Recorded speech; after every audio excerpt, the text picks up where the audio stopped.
It has been more than a year since Nvidia first launched the RTX 3000 series, and the graphic card market has not been much better. The new graphic cards are priced nearly double the MSRP, not only by third-party sellers, but also by big stores such as Central Computers in San Francisco Bay Area. At this time, the only card that I consider being priced decently, meaning you can grab one for under $700, is the RTX 3060, and with 12GB of GDDR6 memory, I think the card is a good entry-level RTX gaming and productivity.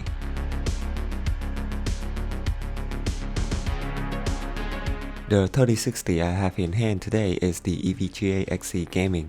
There is a similar card which is the XE Black, but it does not have any backplate. Due to its low wattage consumption, only 170 watts, the RTX 3060 comes with many compact sizes.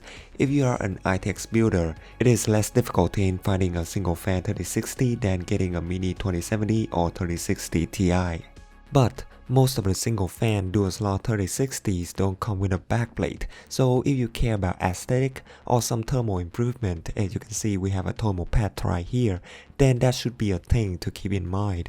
There are 4 heat pipes that help move the heat to the heatsink, and thanks to the low TDP, the GPU's fans don't spin during idle, which helps the card stay silent. There are 2 fan headers, so the fan don't depend on each other and can be controlled separately. Similar to the RTX 3060 Ti, the 3060 has 3 DisplayPort 1.4 and 1 HDMI 2.1, and I really like the black bracket of the card, which makes it look so cool. Another thing that may or may not be very important to you, the power plug of EVGA cards is usually opposite to big manufacturers like ASUS, Gigabyte, and MSI. And I know that I am very late into checking the RTX 3060, but I am quite surprised to see the drop in performance between the 3060 Ti and the 3060. In Red Dead Redemption 2 at 1080p with the RTX 3060 Ti, I could set all the graphics settings to high with both triple buffering and DLSS disabled. The card has no problem running over 60 frames per second.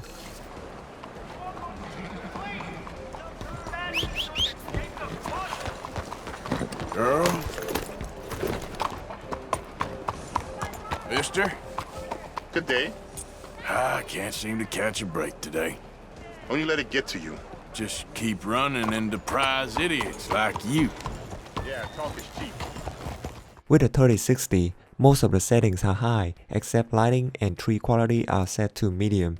Without triple buffering, the FPS will drop below 60.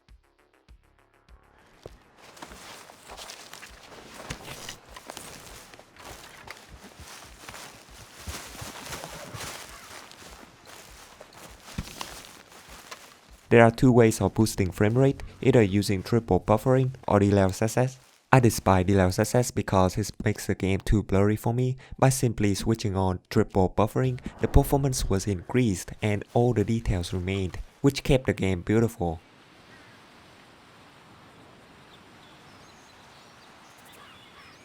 Hello, mister. You trying to start something? Hello, mister. I like you, mister. You have a kind face. The kind I like to punch. You better quit. With some simple tweaks, the RTX 3060 can handle one of the most graphic demanding titles with no issue. For some ray tracing games, you may need to enable DLSS if you want to see the sweet reflection with this card, but it really depends on the title. In Metro Exodus Normal Edition, I can set both graphics and ray tracing to ultra at 1080p without using DLSS. The performance was great with this Metro version. I really want to try the Enhanced Edition, but it does not support my current Windows 10 and I don't want to upgrade. For all the ray tracing games which have been released so far, I have not found any single player game that can beat Metro yet. Look, a rabbit!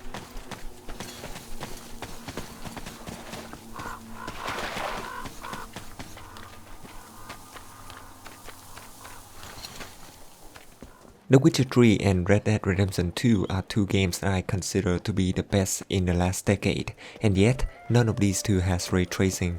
However, The Witcher 3 Complete Edition will come with ray tracing support, and I think it will crush this card in the future.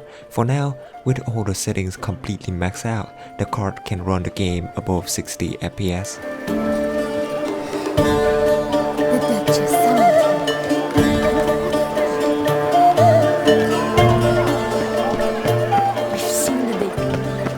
Even though the gaming performance is pretty good, if you already own an RTX 2070 or even a 2060, I don't think it is a good idea to buy the RTX 3060. However, this GPU is the sweet spot for people who do some machine learning. The 12GB VRAM, despite running slower than the 3060 Ti, is preferred if you handle a very large dataset, which makes this card recommended by the ML community.